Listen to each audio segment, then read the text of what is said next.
अगले महीने से सर, शुरू हो आज जाएगा। पलवल में हिंदू जो है महापंचायत थी, तमाम फैसले लिए जा रहे हैं, किस तरीके से देखते हैं आप? देखिए, सामाजिक काम होते हैं, सामाजिक कामों में तो हमने सबसे अपील की है कि स्वार्थ बनाने के काम में कोई भी अपना कार्यक्रम करे, हमें कोई इसमें आपत्ति नहीं है। किसी समाज के दूसरे समाज के खिलाफ कोई बात करना ही उचित नहीं है। मैं लूँगा इस कार्यक्रम के बाद। दोबारा यात्रा निकालने की बात हो रही है, क्या आप लोग उसके लिए तैयार हैं? सरकार जैसा सामने उनकी ओर से विषय आएगा उसके बाद ही बात करेंगे, क्योंकि अभी तो 15 अगस्त की तैयारियों में सब लोग लगे हैं। इसके बाद वो कब कार्यक्रम करते हैं, कितना करते हैं, कैसा करते हैं, जैसे परमिशन वो लेंगे सरकार से, उस हिसाब से हमारे पास मोनू मानेसर पर कार्रवाई होगी, क्योंकि विपक्ष लगातार निशाना साध देखिए, रहा है। मैं पहले भी कह चुका हूँ, मोनू मानेसर के खिलाफ राजस्थान में एफआईआर हुई है और राजस्थान की पुलिस किसी प्रकार की सहायता, पहले भी हमने आश्वासन दिया, आज भी दे रहे हैं कि वो कोई सहायता हमारे से जो अपेक्षा करते हैं उनको हमारी सहायता करेंगे। अभय सिंह चौटाला परिवर्तन यात्रा लेकर 2 दिन पहले करनाल आए थे, उन्होंने आप पर कटाक्ष किया, कहा कि आप बादशाह बन चुके हैं, आप विपक्षी दल के लोग हैं, जो चाहेंगे सो बोलेंगे, उनके ऊपर कोई रोक तो है नहीं। इसलिए आप लोग उनसे जो पूछ सकते हैं, हम कोई प्रश्न नहीं खड़ा करेंगे। विपक्षी दल के नाते, राजनीतिक नेता के नाते, राजनीतिक पार्टी के नाते, जिसको जनता में जो कहना कहे, मर्यादाएं होती हैं, मर्यादाओं का पालन हम भी करते हैं, उनको भी करना चाहिए। सभी को लोकतंत्र में मर्यादाओं का पालन।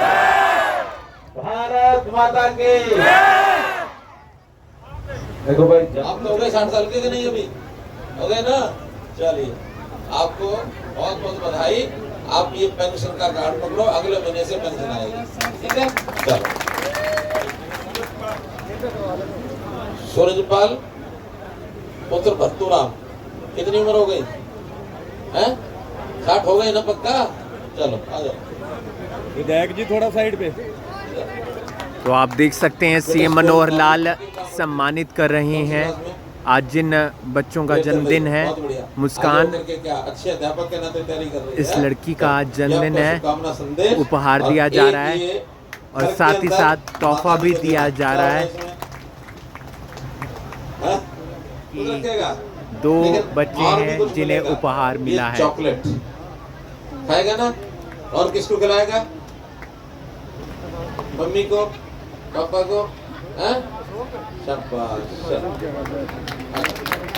और एक चीज, इसको किताब भी देते हैं बड़े होकर के, और इसको पढ़ाई करते समय इसको लाभ मिलेगा। शाबाश। ये तस्वीरें आप देख रहे हैं जनसंवाद कार्यक्रम की है। मनोहर लाल सीएम हरियाणा दनियालपुर गांव में पहुंचे हैं और यहां पर तीसरा जनसंवाद कार्यक्रम है। इससे पहले वो जैनपुर सधाना गांव में गए, उसके बाद डबकोली गांव में गए और उसके बाद अब वो आए हैं दनियालपुर गांव में। और आप देख सकते हैं यहाँ पर तमाम महिलाएं, बच्चे और साथ ही साथ आसपास के गांवों के लोग पहुंचे हैं। अलग अलग विभागों के कर्मचारी और अधिकारी भी पहुंचे हैं और यहाँ पर सीएम मनोहर लाल के आगे वो अपनी शिकायतें रखते हुए नजर आएंगे। ये तस्वीरें आप दनियालपुर गांव की देख रहे हैं, जहाँ पर सीएम मनोहर लाल का पगड़ी पहनाकर स्वागत किया गया और कल भी वो करनाल में रहेंगे। पुंडरा गांव के अंदर जनसंवाद कार्यक्रम है और यहाँ पर पब्लिक की बात सुनेंगे,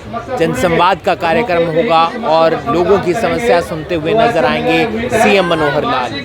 तो ये तस्वीरें आप देख रहे हैं दनियालपुर गांव की हैं, जहां पर महिलाएं पहुंची हुई हैं, बच्चे पहुंचे हुए हैं और सीएम मनोहर लाल तमाम लोगों को संबोधित करते हुए नजर आएंगे थोड़ी ही देर में और साथ ही साथ आम पब्लिक की समस्याएं भी सुनेंगे। और फिलहाल विधायक रामकुमार कश्यप बोल रहे हैं। दनियालपुर गांव इंद्री विधानसभा में पड़ता है और इंद्री विधानसभा गांव में आज जनसंवाद कार्यक्रम किया गया है अलग अलग गांवों में और सीएम मनोहर लाल आम पब्लिक की समस्याएं सुनेंगे। भारत माता की देखो भाई, तो आप देख सकते हैं सीएम मनोहर लाल सम्मानित कर रहे हैं। आज जिन बच्चों का जन्मदिन है, मुस्कान, अच्छे अध्यापक के नाते तैयारी कर रही है। इस लड़की का आज जन्मदिन है, उपहार दिया जा रहा है और साथ ही साथ तोहफा भी दिया जा रहा है। टी-शर्ट, क्रॉकरी सेट, ठीक है, जरूर देना जाके। कोई मेहमान आएगा तो हम उसको लाभ मिलेगा। अरे बस बेटो, चलो, ये बच्चा है वंश। तो आप देख सकते हैं वंश को भी यहाँ पर उपहार दिया जा रहा है। आज वंश का जन्मदिन है और देख पा रहे हैं कि रखेगा 2 लेकिन बच्चे और भी हैं कुछ जिन्हें मिलेगा। उपहार ये मिला है। चॉकलेट खाएगा ना, और किसको खिलाएगा? मम्मी को, पापा को, हैं? शाबाश, और एक ही इसको किताब भी देते हैं बड़े होकर के, और इसको पढ़ाई करते समय इसको लाभ मिलेगा। शाबाश, चलो। फिर उसके बाद मुझे वही फैक्ट्री मालिक सरेआम धमकी देता है कि तुझे मैं देख लूंगा, मैं ये कर लूंगा, मैं वो कर लूंगा। अच्छा, हाँ जी, और तूने मेरी एप्लीकेशन कहाँ पर ये फैक्ट्री? ये बसंत विहार गली नंबर 1 में, करनाल में। हाँ जी। हैं?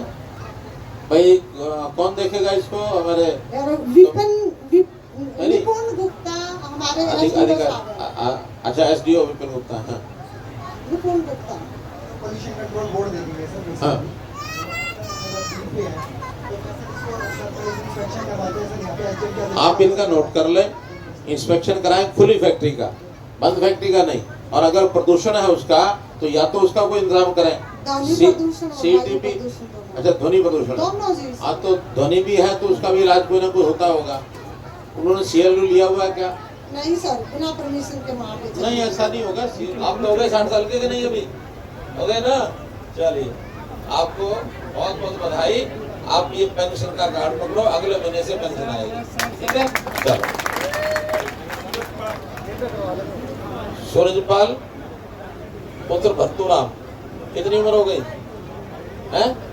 60 हो गई ना पक्का? चलो आ जाओ। विधायक जी थोड़ा साइड पे। चलिए,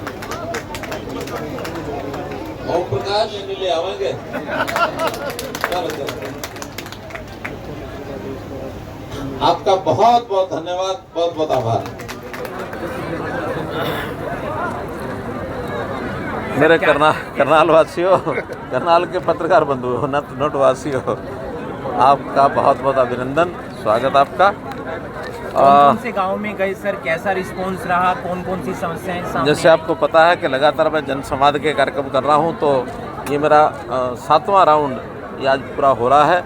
इसमें एक विधानसभा करनाल जिले की यानी इंद्री विधानसभा, इसका आज ये कार्यक्रम समापन हो रहा है। इस 3 दिन में यानी जो हमारा जो इंद्री का है उसके अंदर पहला ये दनियालपुर है, इससे पहले जैनपुर के बाद दमकोली, हाँ 3 गांव ऐसे मैं भी करके आया। और सब गांव के अंदर उस गांव के अलावा भी 12-15 गांव के लोग या तो सरपंच होते हैं, नहीं तो नागरिक होते हैं, सब आते हैं, अपनी अपनी समस्याओं को देखे जाते हैं। मुझे संतोष का विषय इसमें ये लगा कि जो हमने नए सिस्टम अपने खड़े किए, चाहे उसके अंदर फैमिली आईडी है, चाहे हमें डिजिटल रिकॉर्ड की बात है, चाहे ऑनलाइन ट्रांसफ़र पॉलिसी है, चाहे उसमें बिना खर्ची पर्ची के नौकरी देने की बात है, जितनी भी योजनाएं, ओल्ड एज पेंशन अपने आप बनती है, तो इन सब योजनाओं से लोग बहुत खुश हैं। आयुष्मान भारत और साथ में चिरायु योजना, इसके साथ हमने जो 15 अगस्त से एक नई योजना और बनाई है जिसमें 1,80,000 से लेकर के 3 लाख रुपए तक के जो परिवार हैं वो भी 1,500 रुपये का प्रीमियम वार्षिक प्रीमियम दे करके और 5 लाख रुपया बीमे के हकदार हो जाएंगे। ऐसा एक हमने कार्यक्रम तय कर लिया है और उसको कल हम लॉन्च करेंगे। 15 अगस्त से वो चालू हो जाएगा। 1 महीने के अंदर अंदर जितने लोग उसमें भर देंगे उसकी राशि, उन सब का अगले 1 महीने के बाद सब उसमें 5 लाख के पात्र हो जाएंगे। सर वो जो उद्घाटन और शिलान्यास भी किए हैं वो क्या क्या थे सर? देखिए, उसमें मुख्य रूप से तो सड़कें जितनी भी इस विधानसभा में हैं, लगभग 74 किलोमीटर की सड़कें उनके शिलान्यास हुए हैं, उद्घाटन हुए हैं, कई बन चुकी हैं, कई बननी अब शुरू हुई हैं। तो ऐसा जो हमने हर एक विधानसभा में 25 करोड़ रुपए की सड़कों के ये जो योजना बनाई थी उसको आज यहाँ चालू करवा दिया है। अगला जो हमारा चरण में जो सड़कें खास करके बरसात के समय टूटी हैं, बहुत जल्दी इसको बैठ करके सबकी हमने जानकारी ले ली है। उसमें भी हर जगह जो खास करके बाढ़ के कारण से सड़कें टूटी हैं उनको बनाने का काम भी अगले महीने से शुरू हो जाएगा। पलवल में हिंदू जो है महापंचायत थी, तमाम फैसले लिए जा रहे हैं, किस तरीके से देखते हैं आप? देखिए, सामाजिक काम होते हैं, सामाजिक कामों में तो हमने सबसे अपील की है कि स्वार्थ बनाने के काम में कोई भी अपना कार्यक्रम करे, हमें कोई इसमें आपत्ति नहीं है। किसी समाज के दूसरे समाज के खिलाफ कोई बात करना ही उचित नहीं है, क्योंकि हमारा स्वार्थ तभी सामंजस्य बना रह सकता है जब आपस में इकट्ठे मिलजुल करके भाईचारे के साथ रहेंगे। ये अपील मैंने की है और वो पंचायत शायद अभी चल रही है तो उसकी जानकारी मैं लूँगा इस कार्यक्रम के बाद। दोबारा यात्रा निकालने की बात हो रही है, क्या आप लोग उसके लिए तैयार हैं? सरकार जैसा सामने उनकी ओर से विषय आएगा उसके बाद ही बात करेंगे, क्योंकि अभी तो 15 अगस्त की तैयारियों में सब लोग लगे हैं। इसके बाद वो कब कार्यक्रम करते हैं, कितना करते हैं, कैसा करते हैं, जैसे परमिशन वो लेंगे सरकार से उस हिसाब से हमारे पास। क्या मोनू मानेसर पर कार्रवाई होगी, क्योंकि विपक्ष लगातार निशाना साध देखिए, रहा है? मैं पहले भी कह चुका हूँ, मोनू मानेसर के खिलाफ राजस्थान में FIR हुई है और राजस्थान की पुलिस किसी प्रकार की सहायता, पहले भी हमने आश्वासन दिया, आज भी दे रहे हैं कि वो कोई सहायता हमारे से जो अपेक्षा करते हैं उनको हमारी सहायता करेंगे। हम किसी दोषी से दोनों ने करना है, दोषी है तो उसमें ज़रूर पकड़ा जाएगा, दोषी नहीं होगा तो निर्दोष हमेशा छूटेगा, चाहे कोई भी सरकार हो। तो इसलिए सामान्य नियम होता है कानून का कि दोषी को बख्शा ना जाए, निर्दोष को छेड़ा ना जाए, इस प्रकार की नीयत हमारी। अभय सिंह चौटाला परिवर्तन यात्रा लेकर 2 दिन पहले करनाल आए थे, उन्होंने आप पर कटाक्ष किया, कहा कि आप बादशाह बन चुके हैं, आप विपक्षी दल के लोग हैं, जो चाहेंगे सो बोलेंगे, उनके ऊपर कोई रोक तो है नहीं। इसलिए आप लोग उनसे जो पूछ सकते हैं, हम कोई प्रश्न नहीं खड़ा करेंगे। विपक्षी दल के नाते, राजनीतिक नेता के नाते, राजनीतिक पार्टी के नाते, जिसको जनता में जो कहना कहे, मर्यादाएं होती हैं, मर्यादाओं का पालन हम भी करते हैं, उनको भी करना चाहिए। सभी को लोकतंत्र में मर्यादाओं का पालन करना चाहिए। कहना चाहिए। बहुत बहुत धन्यवाद। सर, एक जो जमुना और सड़क है यूपी को जाती है वो काफ़ी ख़राब है, हरियाणा का हिस्सा ख़राब है, यानी कि यूपी की बनी हुई है। अभी मुझे बताया है हमारे यहाँ के विधायक रामकुमार कश्यप जी ने, उसका अध्ययन कराएंगे और अगर यूपी की बनी है, हरियाणा की नहीं बनी, ऐसा नहीं हुआ, हरियाणा की भी बनेगी, 2 दिन आगे पीछे हो सकता है, लेकिन सड़कों का जो काम हमने लिया है, प्राथमिकता पर जो पहले से बनी हुई सड़कें हैं उनकी मुरम्मत, ये हमारी प्राथमिकता है। दूसरी प्राथमिकता पर उनका चौड़ाकरण है। तीसरी प्राथमिकता पर नई सड़कें हैं, क्योंकि नई सड़कें हमारे यहाँ एक प्रकार से सड़कों का जाल बिछा हुआ है, चाहे नेशनल हाईवेज़ हैं, स्टेट हाईवेज़ हैं, चाहे डिस्ट्रिक्ट रोड्स हैं, अदर डिस्ट्रिक्ट रोड्स हैं, कोई भी कहीं गांव इस प्रकार का छूटा नहीं है जहां सड़क ना हो। लेकिन सड़कें ऐसे विषय है, लगातार बनती भी रहती हैं, लगातार इनके रिपेयर की भी ज़रूरत होती है। वो हर साल का हमने तय कर दिया कि नीति हमारी पहले रिपेयर के काम, उसके बाद चौड़ाकरण के, फिर कोई आवश्यकता होती है नई सड़क। सर CET पर क्या डबल क्वेश्चन आ गए थे सर? अभी कोर्ट में बात चल रही है, जैसा फैसला होगा। सीएम मनोहर लाल जब भी करनाल आते हैं तो अलग अलग जगह जनसंवाद के कार्यक्रम होते हैं। करनाल में 3 जनसंवाद के कार्यक्रम हुए। इसके अलावा उन पर सवाल किया गया मोनू मानेसर को लेकर, साथ ही साथ हिंदू समाज की महापंचायत को लेकर, शोभा मंडल दोबारा यात्रा निकालने की मांग की जा रही है। इस पर भी उन्होंने कहा कि अभी 15 अगस्त का काम चल रहा है और 15 अगस्त जब चला जाएगा तो उसके बाद देखा जाएगा कि कितनी यात्रा निकाली जाती है, कितनी संख्या में लोग आते हैं। इस पर प्रशासन से राय मशवरा लिया जाएगा। मोनू मानेसर पर उन्होंने कहा कि राजस्थान में उसके खिलाफ मामले दर्ज हैं, लेकिन अगर राजस्थान पुलिस को कुछ भी ज़रूरत होगी तो वो तमाम चीज़ें हरियाणा पुलिस की तरफ से, हरियाणा सरकार की तरफ से मुहैया भी करवाई जाएंगी। अभय चौटाला ने पिछले दिनों सीएम मनोहर लाल पर निशाना साधा था और उस पर सीएम मनोहर लाल कुछ भी बोलते हुए नजर नहीं आए। उन्होंने कहा कि विपक्षी नेताओं का काम है टिप्पणी करना, लेकिन हम इस तरीके की भाषा का इस्तेमाल नहीं करते हैं। बहरहाल देखना ये होगा कि इस तरीके के जो जनसंवाद कार्यक्रम आयोजित किए जाते हैं उससे आम पब्लिक को कितना फ़ायदा होगा। आप देख रहे हैं करनाल ब्रेकिंग न्यूज़, मैं हूं आपके साथ हिमांशु नायर। आज जनसंवाद का कार्यक्रम था, सीएम मनोहर लाल यहां पर पहुंचे थे। तमाम लोगों ने उनके सामने अपनी बात रखी। कुछ लड़कियां हैं, कुछ महिलाएं हैं जिन्होंने अपनी सीएम मनोहर लाल के आगे बात रखी है। मैम, क्या कुछ बात रखी, क्या कुछ कहना चाहेंगे? सर, हमारे यहाँ सीएम सर से बात हुई है। हम कौशल रोजगार निगम के तहत सेलेक्टेड टीचर्स हैं, हमें शॉर्ट लिस्ट किया गया था। हमें 8 महीने हो चुके हैं सर। अभी तक 2022। हाँ जी, 2 दिसंबर 2022 को हमें शॉर्ट लिस्ट किया गया था, बट अभी तक हमारी ज्वाइनिंग नहीं हुई है। हम 2069 कैंडिडेट तो हैं। क्या कुछ कहना चाहेंगे? आज क्या बात हुई है? सर, पॉजिटिव रिस्पांस मिला है सीएम सर से। उन्होंने कहा है अभी 1 महीना लगेगा पर हमें ज्वाइनिंग जरूर मिलेगी। क्या कुछ बात रखी आपने सीएम मनोहर लाल के आगे? सर, हमने सर से यही बात रखी है कि हमें 8 महीने से ज़्यादा का टाइम हो गया है। प्राइवेट स्कूल वालों ने हमें स्कूल से निकाल दिया है और अब हम बेरोजगार हैं और हमें ऑफर लेटर जल्दी से जल्दी दिए जाएं। तो क्या बात कही? सर ने पॉजिटिव रिस्पांस दिया। सर ने बोला है कि महीना 20 दिन का टाइम लगेगा और आपको ज़रूर ज्वाइनिंग दी जाएगी। तो किस योजना के तहत आप लोगों की ज्वाइनिंग? सर कौशल रोजगार योजना के तहत हमारी ज्वाइनिंग हुई थी। मीन्स ज्वाइनिंग नहीं हुई थी, ऑफर लेटर्स आ चुके थे, जस्ट ज्वाइनिंग होनी बाकी थी। फिर उसके बाद जो है थोड़ा सा स्टेशन भी ये allot हो गए थे। स्टेशन तक अलॉट हो चुके थे सर, ऑफर लेटर्स जो है हमारे बाकी थे।